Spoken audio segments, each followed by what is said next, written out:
É uma boa pergunta. Mas e que dou conta do sacrifício, do medo e da forma como a gente tem que ter a coragem de vencer o medo, porque todos têm medo. As condições tremendas em que estes nossos soldados, como te disse ali, nem sequer sabiam o que iam, porque eram incultos, eram analfabetos, não sabiam ler nem escrever. Não faziam a mínima ideia do que é que estava em causa. Com condições físicas de equipamentos e de armamento extremamente deploráveis, com uma retaguarda, que era aqui o nosso país, que não os apoiava, dividia-se. Umas vezes aqui, durante a República, a Primeira República, havia quem era favorável ao envio de forças para a Europa, outras vezes eram contra. Onde parecia que havia uma unanimidade era a defesa das nossas colónias. Estás a ver? Tudo isto era extremamente emocionante para mim, em termos de poder encontrar uma lógica de raciocínio que fosse capaz de transmiti-la em eventos que pudessem atingir o público-alvo que me interessava. O público-alvo são três. São os intelectuais, porque há muito para saber ainda e para descobrir, e estão a fazê-lo.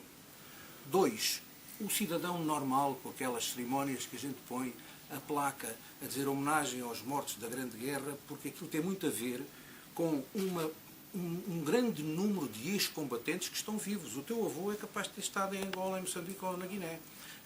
A Liga dos Combatentes tem delegações em mais de 80 sítios neste país. E os velhos combatentes e os novos, daqueles que estiveram no Afeganistão, na Bósnia, no Kosovo e por aí fora, sentem-se envolvidos nesta questão de dizer assim: eu servi o meu país nas Forças Armadas e lutando por aquilo que os dava. Terceiro ponto, vocês. As minhas filhas já são velhas, mas eu tenho netos. Ainda não percebem nada daquilo que eu digo, mas espero bem que haja sempre alguém que lhes fale da história, que não seja só a história do avô, mas a história de todos os avós de todos os avós.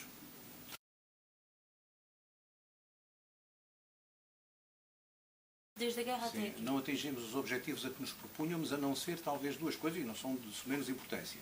A manutenção das nossas colónias. O Império Colonial, naquela altura, era uma ambição de todas as potências.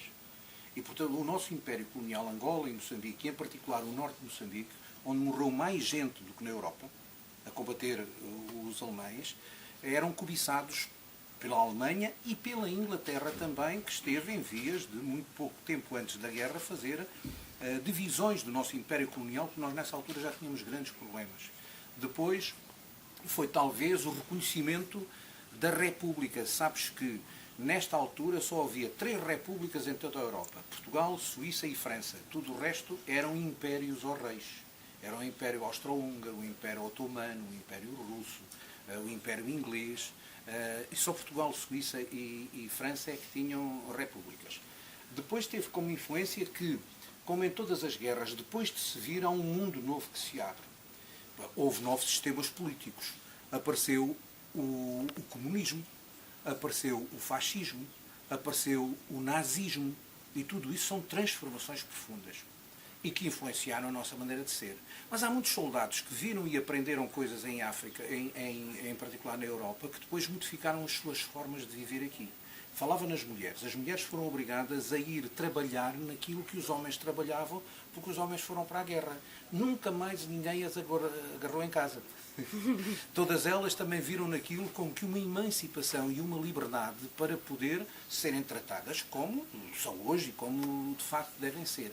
A arte mudou, aparecem os cubismos. Se fores um dia visitar o Museu Militar, tens um pintor de referência em Portugal e na Europa, que é o Sousa Lopes, que tem uma forma de expressão em arte diferente.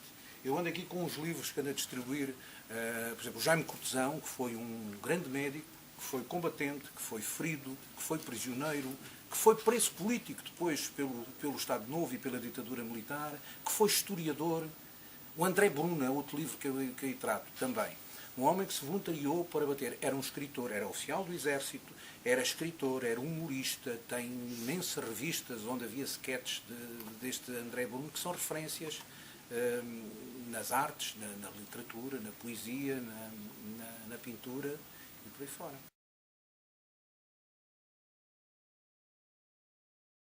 De enfocar a guerra. É não esquecer a história.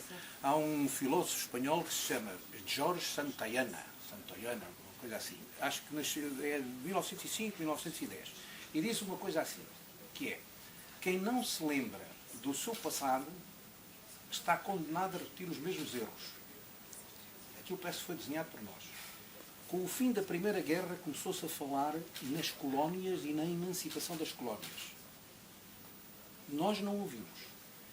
Nós somos o último império a ter uma guerra tremenda, mais dramática que é essa que nos atingiu a quase todos da nossa idade, precisamente porque não compreendemos o passado e não conseguimos prever o futuro. A Europa hoje tem fronteiras idênticas ou parecidas e países que são o resultado da Primeira Grande Guerra. Sabes porque é que houve uma Primeira Grande Guerra? Porque depois houve uma Segunda. Quer dizer, não se resolveu nada disso. Sabes porque é que não houve uma terceira? Porque houve a chamada Guerra Fria, onde os confrontos, em vez de se fazerem a quente entre, outra vez, a Rússia, a Alemanha, a Inglaterra, e sabe-se lá se nós, foi feita noutros sítios onde essas ideologias se bateram. E sabes o que é que aconteceu quando acabou a guerra, o muro de Berlim foi deitado abaixo?